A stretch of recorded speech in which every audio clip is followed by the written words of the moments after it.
భద్రాద్రి కొత్తగూడెం జిల్లా అశ్వారావుపేటలో రోడ్ల విస్తరణ, మెగా డ్రైనేజ్ పనులు మధ్యలోనే ఆగిపోయాయి.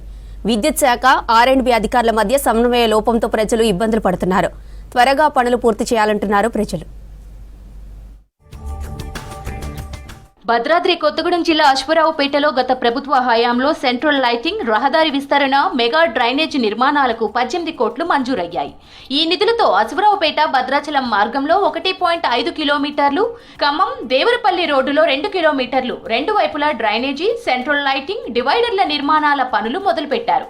వీటికి మొదటి నుంచి అడ్డంకులు ఎదురవుతున్నాయి. ఏడాది కాలంగా పనులు ముందుకు సాగడం లేదు. దీంతో ప్రజలు, వ్యాపారులు అవస్థలు పడుతున్నారు.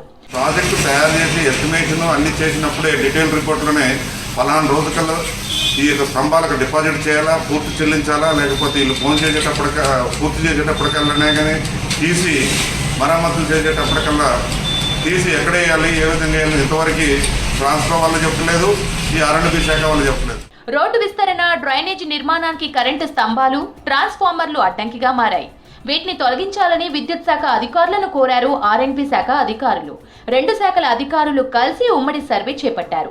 భద్రాచలం రోడ్డులో కుడివైపు 43, ఎడమవైపు 52 కరెంటు స్తంభాలు, ఆర్టీసీ బస్టాండ్, సాయిబాబా ఆలయం, శ్రీశ్రీ ఫంక్షన్ హాల్ దగ్గర ఉన్న 4 ట్రాన్స్ఫార్మర్లు, ఖమ్మం దేవరపల్లి మార్గంలో కుడివైపు 31, ఎడమవైపు 56 కరెంటు స్తంభాలు, మరో 3 చోట్ల విద్యుత్ ట్రాన్స్ఫార్మర్లను తొలగించాలని నిర్ణయించారు. కాంప్లెక్స్ లో బతికే వాళ్ళం అంతా కూడా చేతి పని వాళ్ళమండి. డైలీ చేతి పని, సైకిల్ పంచర్లు, కరెంటు పని, ఏదో చిన్న చిన్న ఫ్యాన్లు అవి చేసుకొని బతికే వాళ్ళం ఇక్కడ. అయితే మాకు ఏ ఆధారం లేదు. అందుకోసం దయచేసి ఏ నాయకుడు కూడా మమ్మల్ని పట్టించుకోవట్లేదు. ఈ పని ఏది సాఫీగా చేయట్లేదు. కాంట్రాక్టర్లు కూడా సాఫీ చేయట్లేదు. ఒకరు వచ్చి 70 అంటారు, ఒకటి వచ్చి 60 అంటారు, ఒకటి వచ్చి 50 అంటారు. ఎవరు ఏంటనేది కూడా తెలియదు. అన్యాయంగా ఈ యొక్క పేదవాళ్ళు లేబర్ బతికే స్థలాలు మొత్తం కొడుతున్నారు. పని కూడా జరగట్లేదు. అడ్డుగా ఉన్న వాటిని షిఫ్టింగ్ చేసేందుకు భద్రాచలం రోడ్డులో 70 లక్షలు, ఖమ్మం దేవరపల్లి రోడ్డులో 84 లక్షల చొప్పున ట్రాన్స్కోకు చెల్లించాల్సి ఉంటుంది. మొదట ఈ నగదులో 10% ఆర్ఎండ్బి శాఖ నుంచి ట్రాన్స్కోకు డిపాజిట్ చేయాల్సి ఉంటుంది. ఈ ప్రక్రియ పూర్తయితేనే అడ్డుగా ఉన్న కరెంటు స్తంభాలు, ట్రాన్స్ఫార్మర్లను షిఫ్టింగ్ చేస్తామని విద్యుత్ శాఖ అధికారులు చెబుతున్నారు.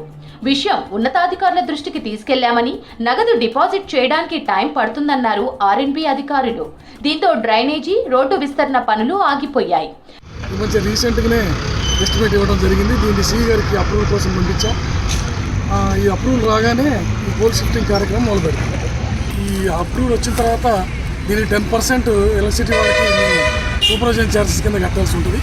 అది కట్టిన తర్వాత మేము వెంటనే స్టార్ట్ చేసుకొని పోల్స్ తీసి వెంటనే పనులు మొదలుపెట్టాం. రెండు శాఖల అధికారుల తీరుతో ఇబ్బందులు పడుతున్నామంటున్నారు జనం.